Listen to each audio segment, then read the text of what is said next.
Up until that point, I thought about hanging up the skates every day because it was just like, I don't have the tools. I don't have the visibility. I feel like I'm just kind of operating blind here. My name is Alex Orley, and this is a very special episode of Hard Margins, your weekly e-commerce brief brought to you by RetentionX.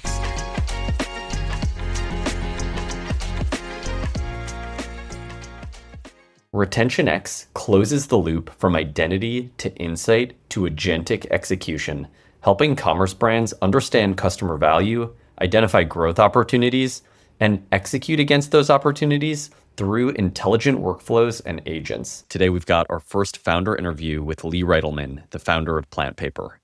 In this episode, we're going to dive into the downstream effects that cohort behavior has had on PlantPaper's pricing, acquisition, and growth strategy, and how they've gone from manual dashboards to building their business with the help of RetentionX.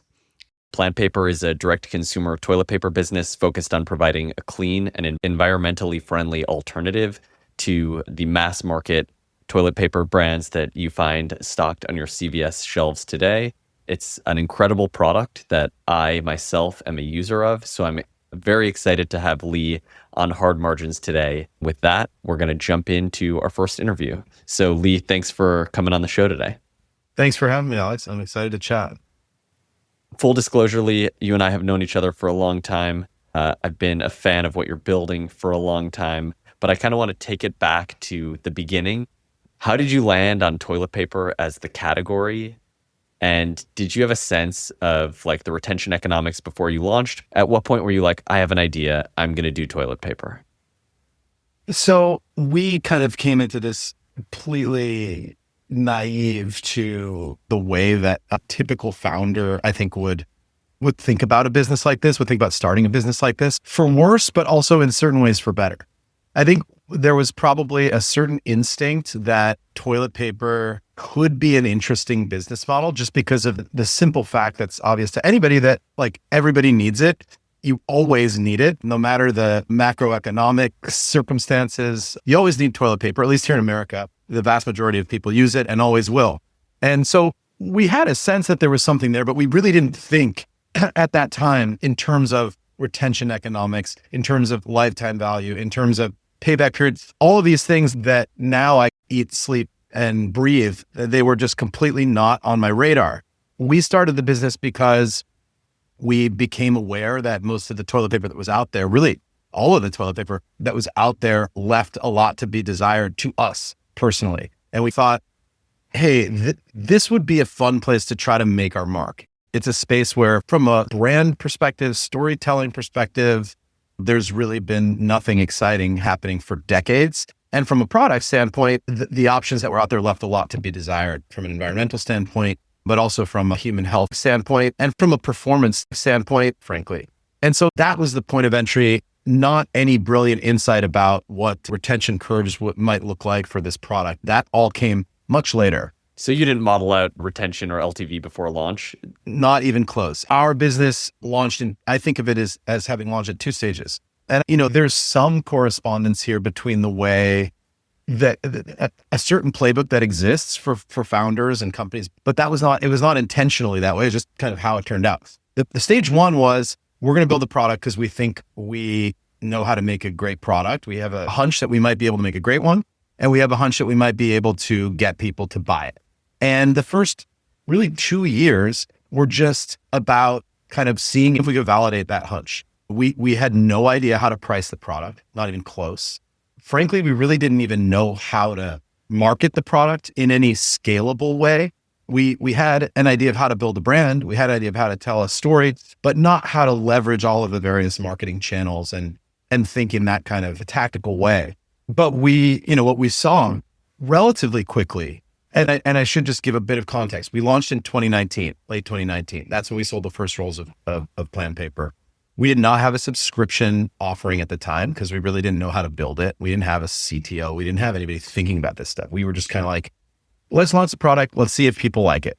The very first point of validation was that like our 30 or 50 friends seemed to like it. And most of 2019 was just selling PlantPaper to those 30 or 50 friends. Early 2020, we got our act together and started selling subscriptions, and a few people bought them. Again, we didn't really know how to market it. We didn't even really attempt to market it, but our friends started buying the subscriptions. And we were maybe getting, I don't know, 4 or 5 orders a day. And none of them had even recurred. The subscriptions hadn't even recurred yet because we were still in the first 6 weeks since we'd been selling them. So we didn't understand what lifetime value looked like. We didn't begin to understand how to even think about that. Then COVID hit. And basically overnight, the business went from 4 or 5 orders a day to maybe 50 or 60 orders a day. And there were some days in there that were probably 100-day orders. March 10th, 11th, 12th, 2020, suddenly everybody, is freaking out about toilet paper and a lot of the shelves were empty.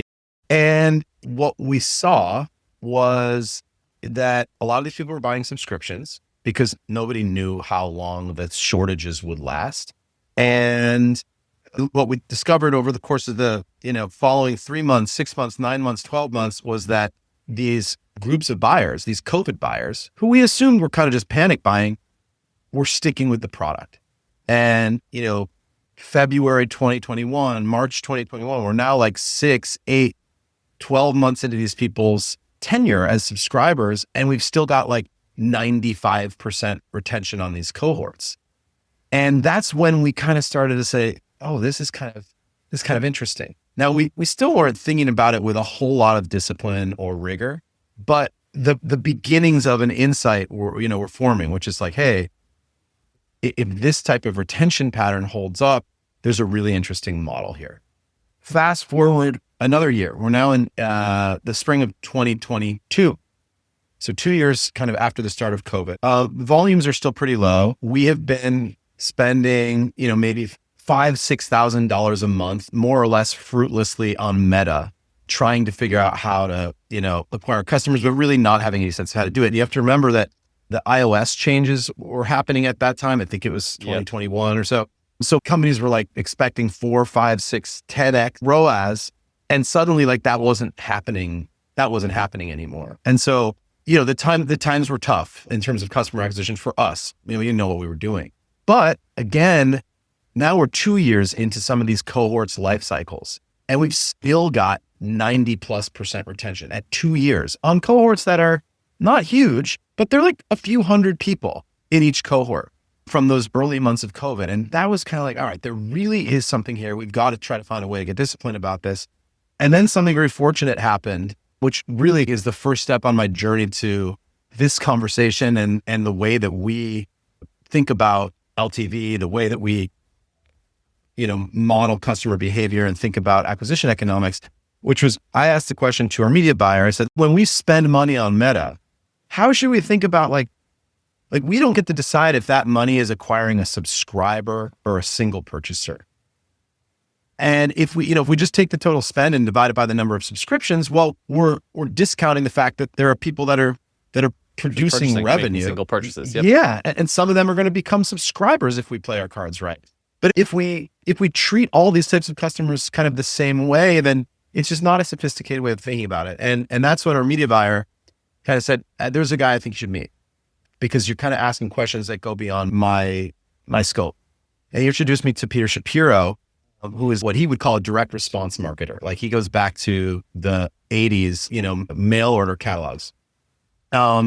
And he's like the Rick Rubin of he really retention marketing. He really is. He really is. And he's a tough cookie. He came in and looked at our business. He was like, look, you got a lot of problems, your pricing. He kind of forced me to confront what our margins were. And at this point, the cost of ocean freight, we're shipping toilet paper. It's really bulky. It has a very poor price density is the way I think about it. The amount of revenue you pull out of a cubic inch is very poor compared to almost any other thing. So you get impacted disproportionately by fluctuations in freight. And in 2021, 2022, you're looking at $18,000 to $20,000 containers from Asia to the US instead of 3 when we launched the business. So we were still selling our product for sub $1 per roll in some cases. It maybe doesn't mean anything to anybody, but it was. You were losing money. We were losing money on those customers. Exactly. In fact, the longer we retained them, the worse they were for us. It was that was, it was not a great situation. And Peter said, look, this is a problem, but your retention's incredible. Let's start to model what lifetime value looks like. You need to start to understand that. And so I spent hundreds of hours over the course of months in 2022 manually tying email addresses to orders and building these cohorts and looking at, repeat purchase rates and the margins on those repeat purchases and so forth. And it was at that point that everything changed for me. Up until that point, it was just like, I felt like as a founder, the only lever was make good products and try to, market them well and just hope for the best and kind of hope you get lucky. But suddenly it was like, wait a minute, this can be turned into a sort of formula that, and not to say that it makes the marketing tactics necessarily easier. You still got to do a lot of hard work, but it eliminates a lot of the sense of making just judgment calls. The math kind of dictates, look, this is affordable or this is not affordable, and this is our target. As long as we hit that target, we can continue to scale. So it created You're referring goalposts. to customer acquisition costs. Correct. Okay. So that's when everything changed. And so to answer, there's a very long-winded way of answering your initial question. Did we model that stuff? Not for the first 2 years. The first 2 years were basically a giant beta test to understand, A, do people like the product, and B, do people stick with the product? Once we answered those questions, it was like, okay, let's understand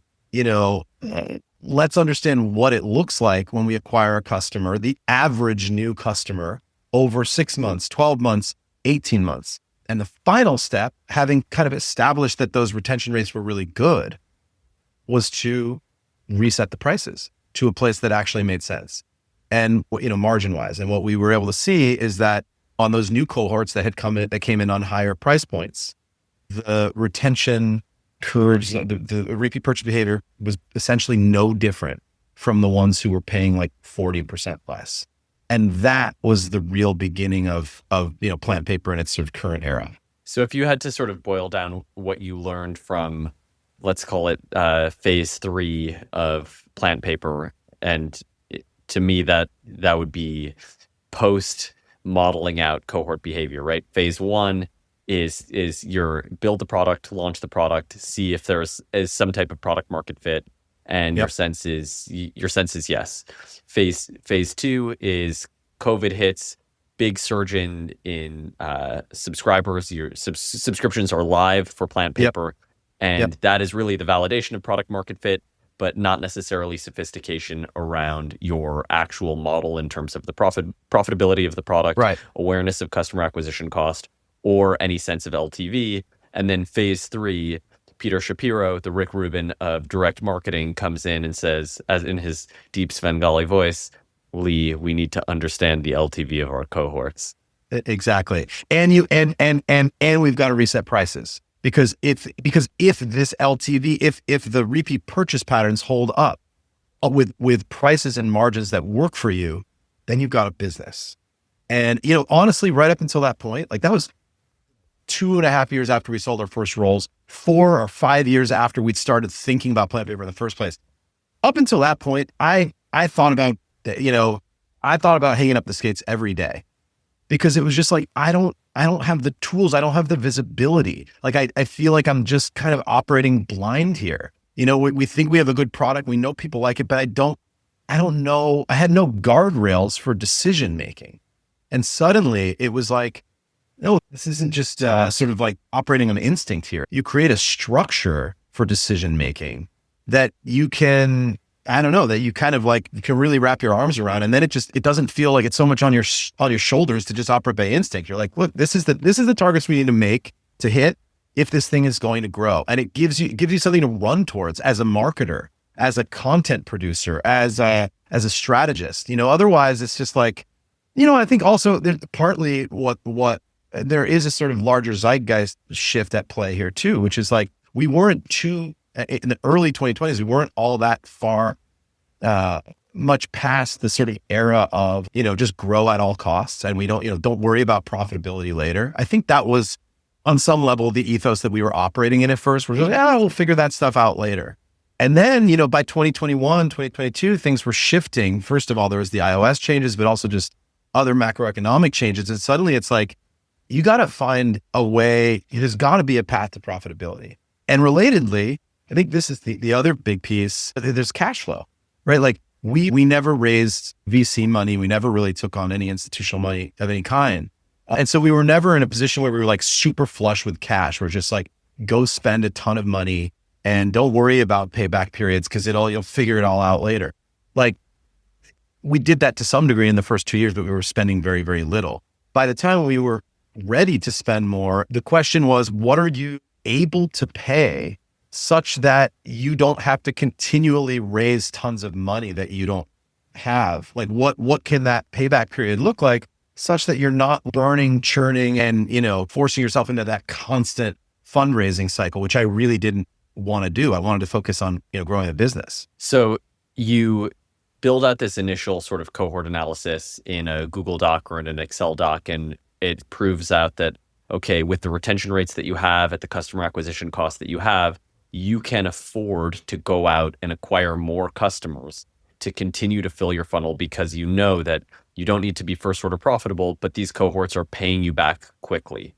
So you have this first dashboard, it proves out your thesis. And then how are you kind of auditing your own data in real time after that first Google Doc? What are you doing to kind of assess the cohorts and continually analyze your customer acquisition costs and LTVs? Well, every month I would spend hours and hours and hours updating all the cohorts. I would go through and I'm not like an Excel whiz, I've gotten better over the years, but I was doing this about as manually as you possibly could. I actually, in retrospect, it was an awesome exercise. I learned all about the tagging and all the different ways in which this stuff could go wrong. Because, little mistakes could result in sort of like lots of noise or distortions in the signal. And then you start making, bad decisions on the basis of those bad signals. So at first it was literally me, hours a month updating the cohorts. I mean, at that point, our cohorts, we only had 24 or 30 cohorts. So it wasn't like so bad. But with every new month, it got worse. I had to create a new cohort, see what was happening there. So that's what that part of it looked like. It became clear to me, and again, this was under the guidance of Peter Shapiro, we needed a number one KPI, like a real primary North Star metric that would tie to our LTV analysis. The way we think of it, and I think this is how you think of it too. I think this is probably how most people just think of it. It's, cumulative to the door margin over time after 30 days, 60 days, 2 years, 5 years, whatever. That takes into account the unique SKU split on that particular cohort and sort of filters it through all the unique margins associated with all the products. In our case, we don't have that many products, but enough and that there are different margin tiers for different products. So it has to all be accounted for. And so where we landed was cost per order, simple cost per order, blend everything that we're spending across all the marketing channels, which was basically just Meta and Google at the time, divided by the total number of new purchases. So nothing to do with recurring orders stemming from existing subscriptions, just brand new orders. And then you could take it one step further to CAC and, divide by only the number of brand new to file customers. But, in those early days, as we started to scale, the new to file percentage was like 95%. So CPO and CAC were very, very close. So those were the two tools. It was quite rudimentary, but it was enough to get me going. In those early days of really scaling, was there an early signal in the first 30 or 60 days that would reliably predict for you whether someone would become a long-term subscriber? It's a great question, and I think one of the things that we are still struggling with is that, we have certain SKUs, like bundle SKUs. We sell toilet paper and tissues, soon to be third product. Plug the third product. Don't miss the opportunity. Plug the third product. So we've got PlantPaper towel. I'm actually holding some in my hands right here.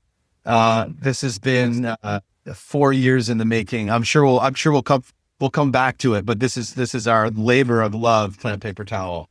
But at the time it was just the two products, and what we saw was that those who bought the bundle had significantly higher, not just higher LTV, which is sort of obvious in as much as they were buying a more expensive product, which happened to also have better margins, but also better subscriber retention. And the question is like, are they retaining longer? Are they sticking with us longer because they've chosen to buy this product? Or have they chosen to buy this product because they were already a good customer before they chose to buy the product? I think trying to separate that out continues to be a challenge. If we can get more people to buy bundles, does that mean that they're going to be better customers, or is it the reverse sort of causation? But generally, we know that bringing in people with a bigger discount, like we don't do a ton of discounting. One of the things that we looked at early on was, we didn't know better, so we would do fairly substantial discounts at Black Friday on subscriptions.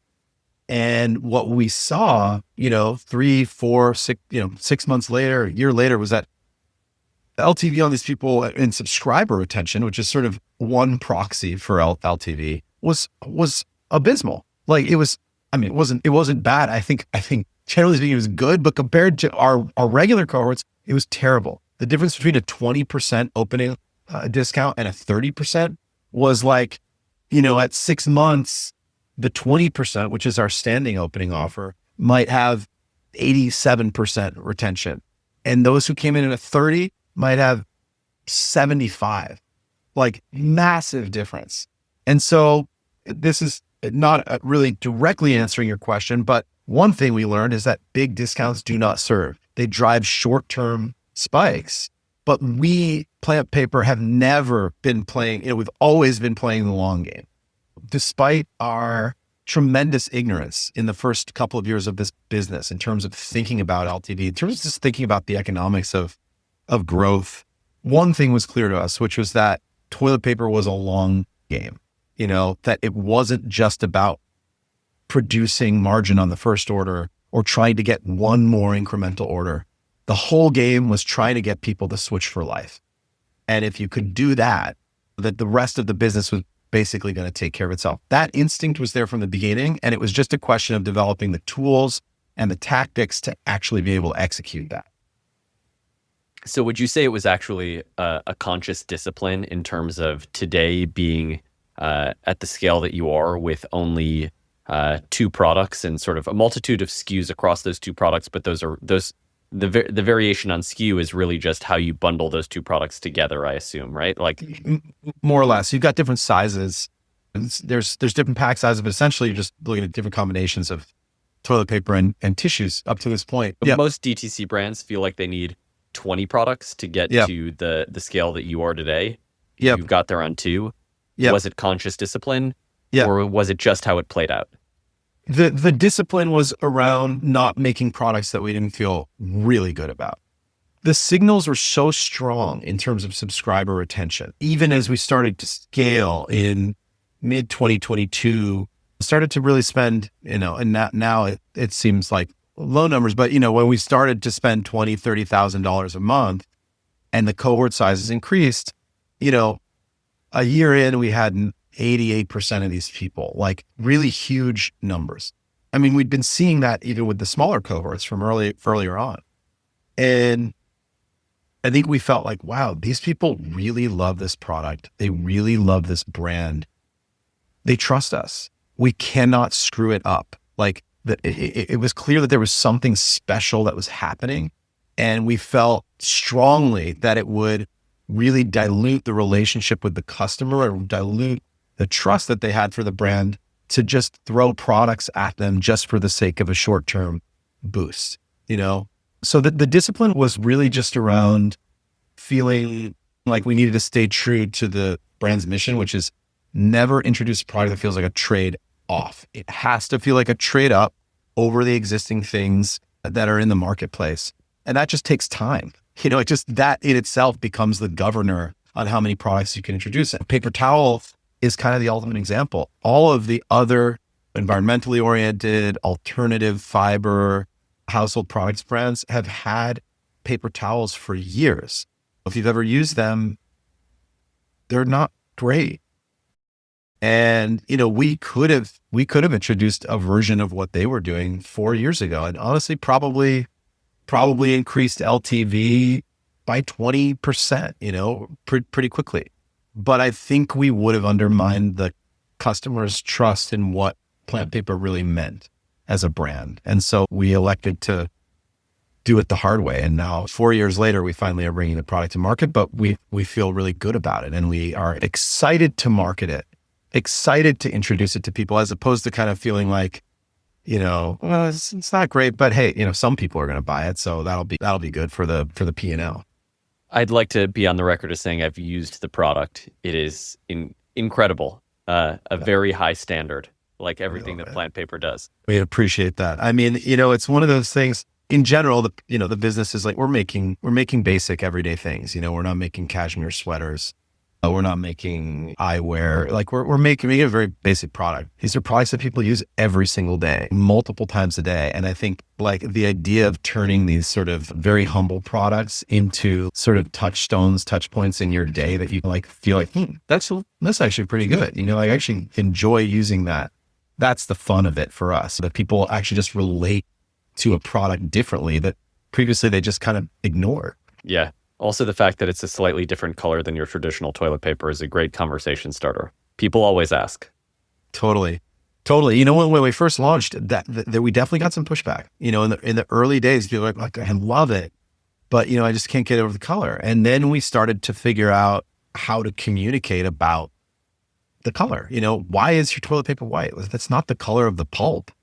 There is a process, a chemically intensive process that goes all the way back to the mid 19th century when they figured out, how to use chlorinated bleach to turn paper white. It was like all part of this sort of craze for whiteness and sterility in the bathroom, because it was around the time that like the germ theory of disease was emerging. So it was like, well, if my bathroom is super white, then I definitely there's no germs in there. So everything in there needs to be super white. But it's like, yeah, but at the expense of like going nuclear on the sort of normal, biome in your home. Fortunately, there's a lot of products that are changing that now. But it wasn't long ago, like when we grew up, people were like squirting bleach all over their house and crazy stuff.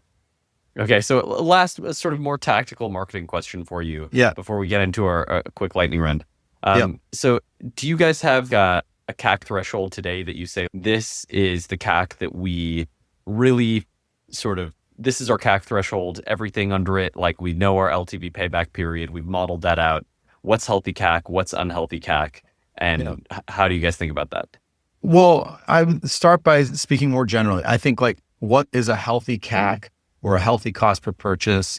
It is entirely dependent on what the goals of the business are, entirely dependent on a number of, sort of like circumstances specific to a given business. Like, are you trying to avoid raising money? Do you not care about having to raise money because you've already got tons in the bank? Are you trying to grow this business to a place where it's a really attractive target for an acquisition? Or are you trying to grow it in such a way that it will be, a sort of self-sustaining thing that throws off a bunch of cash for the investors or shareholders? All those questions need to be answered, I think, in order to determine what a healthy CAC is. We are at the point now where we've been profitable for several years, and the business is profitable enough that we could increase our investment allowable, our CAC threshold, significantly, and the business would still be profitable and we could probably grow faster. But, there's two factors sort of are at play that have prevented us from doing that. One is a consciousness of part of what makes our business particularly unique is the LTV to CAC ratio. Like, what we get in terms of margin, cumulative margin over time relative to what it costs, because we have such an incredibly long tail, that's kind of our secret sauce. It's not our secret sauce in a tactical sense, but as a business model, it's what makes the whole thing work. It's what makes it attractive. I think it may put us in a position to take some sort of next step, partnering with some other group to really take PlantPaper to the next level. That's a thing that I want to sort of guard and protect, despite the fact that the business in its current form could withstand a much higher CAC. That's what makes it special. There's also just my own general sort of conservatism and risk aversion. We started out as I said, we never raised outside capital. It was our own money at play, our own family's money, our friends' money. While at this point, the repeat purchase behaviors are incredibly well established, and it's extremely unlikely that, suddenly that's going to fall off a cliff. I just go to sleep better at night, having a payback period that doesn't feel like it's on the other side of a whole bunch of uncertainty. We live in a very uncertain world where all kinds of stuff can change very quickly in a quick period. So that discipline for me keeps me feeling good. Now, what does it mean for us? We have varied the investment allowable, the payback period between anywhere from, there's been times when we were first order profitable, where we were just, the marketing was so efficient that we actually didn't have the inventory to sell more, such that to spend more, such that we weren't first order profitable. And now we've allowed that to climb to 4 or 5 months. That feels good for us right now. For us, the first 4 or 5 months captures only 40%, 30% of the value that we're going to get in the first 2 years. Some could argue it's overly conservative. It's like, why don't you just air it out a bit and see what you can get? But again, what I'm excited, and the thing I'm most excited for with PlantPaper Towel is like seeing what happens to LTV, because it may be like right now we make, let's say, $65 of cumulative margin by month 5 or so. And our upper threshold CAC is, we always want to keep it on less than that. That number might go to 80 a few months from now by the time we get PlantPaper Towel up and running. And if it does, it's a whole new ball game, because we can scale without actually extending the payback period. It's why all those little tweaks, like my obsession right now, beyond just, launching PlantPaper Towel correctly, just off the boost of the AOV. The AOV and the LTV, Right. AOV times the number of purchases. Exactly. And I think, but beyond just introducing a new product, which obviously everybody wants to be able to do, there's just so many opportunities to tighten the screws, in terms of what that post-purchase funnel looks like. And tightening those screws a little bit, a number of different screws, just a little bit, in such a way that it produces 3, 4, 5% increase in cumulative margin, like that extra $1 or $2 or $3 to me is really, really meaningful. Like a lot can happen when you allow your CAC to go from 40 to 43. You may be able to go from spending $200,000 to spending $240,000. That's a lot of customers, Yep. So that's where the good reporting is just so crucial. I'm looking at those reports certainly weekly, if not daily, just to understand what are the latest cohorts doing? Where is this going? What is the impact of margin fluctuation on what the latest cohorts are producing? And what do our forecasts for what margin is going to do mean for what we can spend over the next 6, 9, 12 months per customer? Lee, it's so insightful. You really know your business inside and out, and it's amazing to see what you've built. Really quickly, I'm just going to hit you with a lightning round, okay? Let's do it. High CAC or low LTV? Ooh, I'd probably take high CAC. Easier to solve. Easier to solve for high CAC than low LTV. Yes. Yeah. Low LTV, you've probably got a product problem. Maybe you've got a life cycle problem. But if the product's great, really great, your LTV should be at least decent. Okay. DTC only or multi-channel, and why? We're 97% D2C. It's the only thing I know. It's the only thing I have real chops in. So I wouldn't want to be running an omni-channel thing right now alone. But I think direct-to-consumer is an extraordinary proving ground for a brand, for marketing, for discipline in terms of thinking about growth. So in the first couple of years, like I 100% go DTC, and then omni-channel has its place. But I feel like a lot of companies go wrong by trying to do too much too quickly. Okay, last one. Would you rather acquire a first-time purchaser who comes in as a purchaser with the hope of converting them to a subscriber, or would you rather acquire a subscriber who is not going to, who you're not going to retain past the, let's say, 4-month mark? Well, at the 4-month mark, we've gotten past order 2.